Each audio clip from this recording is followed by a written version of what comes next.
Sai Gupita Studios.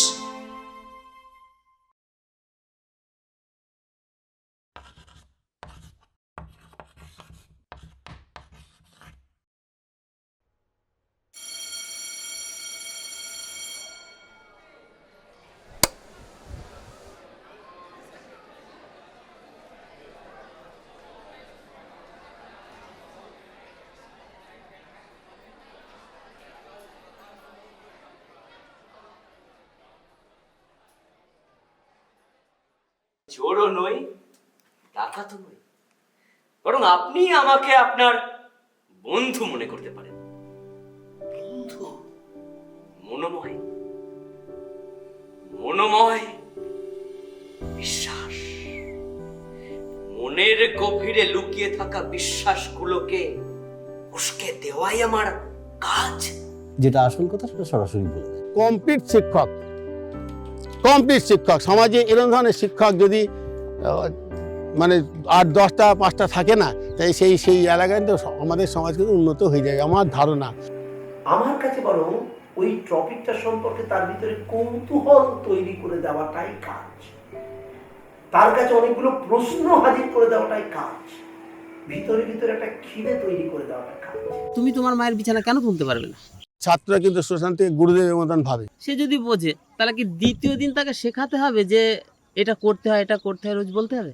Silent, ও ক্লাসে কেউ কথা বলে না। কখনোই মনে হয় বলতে হয় না। যেটা ভালো কাজ, যেটা খারাপ কাজ, এগুলো করতে নেই, কেন করব না, এই বিষয়টা এত ভালো করে সবার কাছে পৌঁছে দেয় যে একটা কাজ একবারের বেশি দ্বিতীয়বার তাকে বলে করাতে হয় না, সে নিজেই করে। কেন শুনছে না সেটা কিন্তু একটু সন্দেহ হয় মাঝে মাঝে। স্যার যদি ঠিক পড়ায় ছেলেরা শুনবেই। তোর কাছে আছে আর একটা ব্যাপার খুব মাথায় রাখ, সহজ করে আধিপত্যের সঙ্গে খেলতো। মাটির তালের মতো বাচ্চারা আমাদের দেশে পৌঁছায়, তাদেরকে এগিয়ে নিয়ে যাওয়াটাই কাজ। দেখো, সবাই যে খুব বড় খেলোয়াড় হয়ে উঠবে তা না, কিন্তু ওই বাচ্চারা একটা সুস্থ সবল শরীর পাবে, একটা সুস্থ মনন পাবে, একটা সুস্থ মানুষ হবে মানসিকভাবে, এটাই কাজ। সবচেয়ে সুন্দর হচ্ছে ও অসভ্য খেলোয়াড় নয়।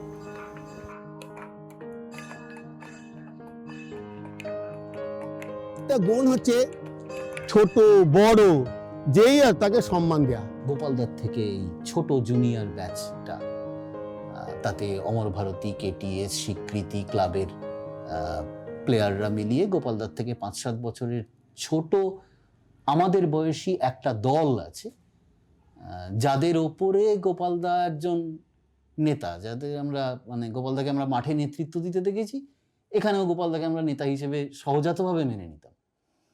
তো গোপালদা এই আমাদের জড়ো করে এবং করে বলে যে হকিটাকে বাঁচাতে গেলে এই ক্যাম্পটাকে চালাতে হবে, হকিটাকে তো সবাই আমরা বাঁচাতে চাই না, কি বল? তো আমরা বলি যে হ্যাঁ অবশ্যই বাঁচাতে চাই। বলে তাহলে তোরা আয়।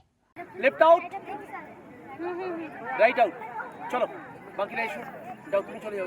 আমাদের অন্তত আমাদের জেনারেশনের ওপরে গোপালদার কমান্ডটা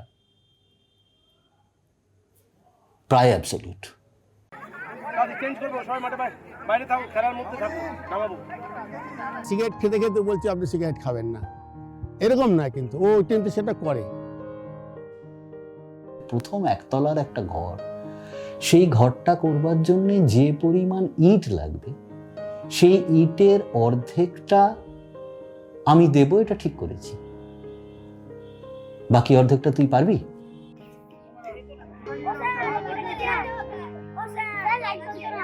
তোমার সম্পূর্ণ লাংকে দলের জন্য দাও, সম্পূর্ণ লাংকে দলের জন্য দাও। 3টে ডিফেন্স, দুটো যখন আমার দল আক্রমণে যাবে 2টো ডিফেন্স নিচে থাকবে, আর একজন মাঝখানে যে ডিফেন্স থাকবে কিন্তু সেন্টার হাফে জায়গাটা কভার করবে, এগিয়ে চলে আসবে, পিছনে দাঁড়িয়ে থাকবে না। পিছনে দাঁড়িয়ে থেকে রেস্ট নেওয়াটা খেলা নয়। মাঠে আমি যে 60 মিনিট থাকবো, 60 মিনিট ফুল এফর্ট দেবো দলের জন্য, এটা মাথায় থাকে। নেক্সট খুব গুরুত্বপূর্ণ কথা, দেখ খেলাটা কিন্তু যুদ্ধ। তুই কিন্তু মাঠে এই জন্য নামবি নে যে অপোনেন্ট তোর দলে গোল করে যাক, এই জন্য মাঠ থেকে জিতে ফিরতে হবে এবং জেতার জন্য একজন প্লেয়ার তার সর্বস্ব দিতে তৈরি থাকবে। যে দিতে তৈরি হবে না তার দরকার নেই, তার বদলে আমার নতুন প্লেয়ার বসে আছে সেখানে। কি এনিবডি এরম আছো? ব্যাটে নয় ঘোরাই ভেরি গুড নেট সোজা রাখ ভেরি গুড। এরকম একটা সর্বগুণ সম্পন্ন মানুষ আমি কম দেখেছি। ব্যাপারটাকে ইন্টিগ্রেট করে নিজে ভাবতে ভালোবাসে। সে আস্তে আস্তে নিজের মতো একটা জায়গা তৈরি করে নিয়েছে নিজস্বতার এতে। সে যে বাতাবরণে থাকুক না কেন, ও তার নিজস্বতায় সে একটা বাতাবরণ গড়ে নিয়েছে। কম কথা না। অ্যাকচুয়ালি আমাদের গোপাল দার সঙ্গে আমার পরিচয় 1900